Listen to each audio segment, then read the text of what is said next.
We've got a virus that isn't much more lethal than a bad influenza outbreak. Yes, it's contagious. Yes, there's a lot of people with it, and it has caused a lot of death. No question about it. But we know about 50% of those deaths are in susceptible people that are older, nursing homes, and those with significant pre-existing conditions. And the longer this goes on, the more we're realizing that the young and the healthy are relatively immune to this virus. They do well when they catch it, they recover quickly, and they don't die from this virus. In children, they're so immune that they have a greater risk of influenza than they ever did from COVID-19, which is why, by the way, I'm advocating open up the schools with almost no restrictions. We got to get the children back in the classrooms. That's what I was going to ask you about with going back to school. Do you think that's a good idea, and should they have to social distance and wear masks? And also, like, a lot of people are saying that these kids go back to school, maybe they won't die from it, but they're going to come back home and infect grandma with the virus. Sure, so let's talk about the kids first of all. We know that the kids are relatively immune from this virus. In Orange County, where I live, you can count the number of deaths on, actually you don't even need any hands to count the number of deaths in children because it's been 0. Across the country, the number of deaths in children have been very, very small. I think it's maybe 30 or 40 now. To calculate the fatality rate, you can't even do it. There's so many zeros after the decimal point. Again, they have a much greater risk of dying driving to school than they do of COVID-19. So it's clear that children aren't at risk. What they are at risk from is delaying their education, from delaying their socialization, from keeping them home and therefore keeping parents who work home as well. That's a greater risk. Now, the question of, could kids be an asymptomatic carrier and then spread it to an at-risk teacher? Very unlikely. There's almost no scientific evidence that the main transmission vector is asymptomatic children giving it to adults. That's just not a thing. And if we're worried about teachers, then let's find a way to protect the teachers like we would with that cancer patient. We don't create protection, build a wall around that cancer patient by having the neighborhood wear masks. What we do is we protect that individual. And there's ways to do that. Maybe, just maybe, a teacher might want to socially distance, not be hugging kids, stay further away because distance is a key to infection. Maybe we even treat that teacher, if they're at high risk, preventatively so they don't get ill if they were to be exposed to the virus. But putting masks on school children not only is unnecessary, but I think it's very unhealthful to do that. All right, while it's true that young people are better at resisting COVID, we still don't know if they spread the virus, asymptomatic or not. The best thing to do, until we know for certain, would be to stick by at least some basic regulation, focusing on hygiene, wearing a mask, and socially distancing. Opening up the schools with no restrictions would be a careless and dangerous move to make. In my opinion, it just seems like Barke wants to minimize the problem, while leading us into a false sense of security about sending kids back to school.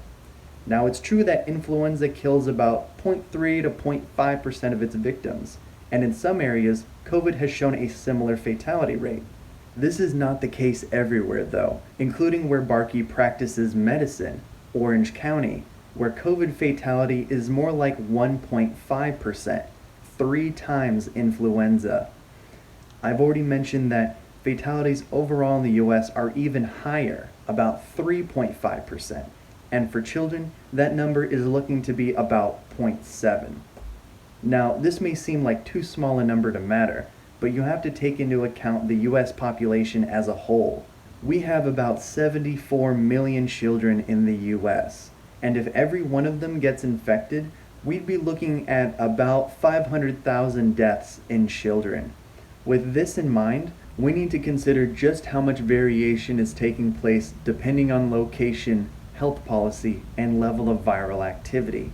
And we need to use at least some form of regulation to protect ourselves and our children in the face of insufficient data. Maybe children spread the virus, maybe not. And because we don't know for certain yet, we need to take at least some basic precautions. What is the issue with having your mask on and breathing your own CO2. Isn't that a bad thing to do? You know, we did an experiment in my office. We have fitness trainers in my office. They're super healthy and very fit. And I check their pulse ox, a little oxygenation meter that you put on the finger that measures blood oxygenation. At rest, it should be around 98%, and on these two ladies it was. Then we had them on a treadmill, walking briskly for a couple minutes, recheck their oxygenation in the same ballpark. Then I put a mask. One wore a surgical mask and one wore one of those homemade cloth masks. We had them, again, walk briskly on a treadmill for a few minutes, oxygenation meter back on them. Both of them had significant drops in their oxygenation. One as low as 79%, and the other one was in the mid-80s.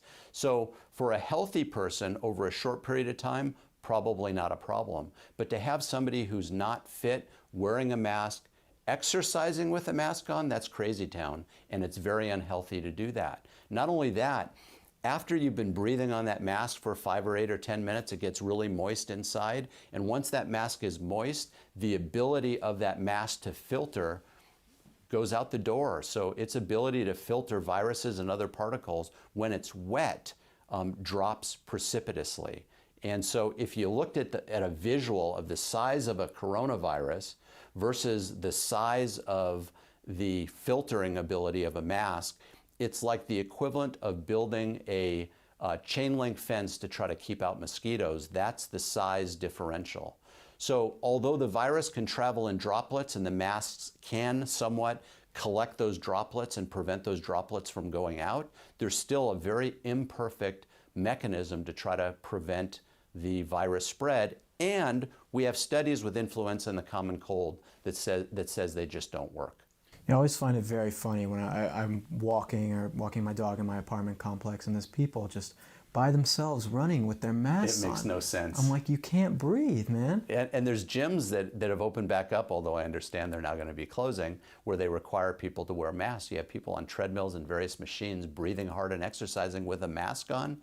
Very unhealthy, in my opinion. Yeah. By the way, you want the good news or you want the bad news? I want the bad news. The bad news is you don't have any immune antibodies, so technically you're still susceptible. Oh, it came? Oh, yeah. So if we look at this, you see a little line next to the C. That's the control line, which means it worked. There is no line next to the G, that's IgG or memory antibodies, and there is no line next to the M. The IgM line means you don't have any acute or active antibodies right now. So this is considered a negative test, which means technically you're still susceptible, although you're young, and I really wouldn't worry if you caught the virus. So I did this pain on my finger for absolutely nothing. You suffered for the good of the people that are watching this video. Yeah, that's exactly what it's for. My pain is your guys', you guys love that. Exactly. All right, so we've already talked about IgM testing. I don't know which brand they're using, but from what I understand, some brands are better at detecting an ongoing COVID infection than others. I don't get how Barke thinks it's okay to tell people that any IgM test can detect an acute infection, because ultimately it depends on which brand we're talking about. He should have at least mentioned viral genome testing, which tends to be reliable in detecting a current infection no matter the brand. As for wearing a mask while you exercise, yes, it is potentially life-threatening, especially for people with at-risk conditions or people undergoing intense physical training. However, while dangerous, wearing a mask is ultimately one of the best ways to prevent yourself from spreading COVID, and the average person just needs to pace themselves so they don't develop any lightheadedness or nausea. While difficult to deal with, exercising with a mask should, at the worst, extend the amount of time you spend at the gym. Pacing yourself and monitoring your overall condition, these are the best things you can do to exercise with a mask safely. But let's talk about just going into I don't want to spend too much time on this, but just, we were talking before about how you had hydroxychloroquine that you prescribed to some patients, and you got some calls. What is the deal with this? You know, we were talking before we went live, and I literally got a text from the pharmacy that said they are refusing to dispense my prescription for hydroxychloroquine. Just yesterday, a patient with very mild symptoms that tested positive for COVID-19. I wanted to treat hydroxychloroquine, Z-Pak, and zinc. Makes perfect sense. The research and the studies are showing that for mild and early disease, it works wonderfully well. So the pharmacy called me up. Hello, Dr. Barke, I need to know why you're prescribing hydroxychloroquine. By the way, hydroxychloroquine is not a restricted drug. It's not like I'm prescribing OxyContin or Vicodin, where a phone call to verify the prescription would be appropriate. This is a non-restricted drug. It's been around since the late 1950s. There are literally, as you and I speak here, millions of people around the country, around the world, that take hydroxychloroquine for their rheumatoid arthritis, for systemic lupus. I would prescribe it routinely if you were going overseas to Africa to an animal park where they have malaria. I would prescribe it to prevent a malaria. It's very, very safe, and I believe effective early on at treating COVID-19. But yet here I am challenged for the first time in my 30-plus career in medicine on a prescription that is otherwise perfectly safe. Okay, so let's talk about hydroxychloroquine. For a time, it was allowed for hospitals to administer the drug whenever they felt appropriate. But on June 15th, that rule changed. The FDA is now saying that hydroxychloroquine can be used in a hospital setting, but only if the patient is participating in a clinical trial. This is because recent evidence has shown that hydroxychloroquine has no positive impact on those suffering from COVID, whether it's an acute infection or you're pre-symptomatic or asymptomatic. It doesn't matter. It makes no difference. Whether it works against malaria really doesn't matter in this discussion. COVID is a different disease, and the data has proven this drug to be ineffective. Again, Barke is entitled to his opinion, but if that opinion is contrary to the medical facts that were readily available 3 weeks before this Prager video came out, mind you, then I am of the opinion that his health perspective could be flawed and might need to be disregarded. There is a section left that I decided not to cover because it's basically a summary, but also a shameless plug of his book, his blog, and I really don't want to help him with that on my channel. I got the link in the description though, so if you want to go check out his video and see what he's talking about, feel free to do so. Anyway, that's going to be it for today. Let us know in the comments if you have any questions or sources we should check out, or if I made a mistake somewhere, which could definitely happen. Take care and have a nice day. This is what's missing.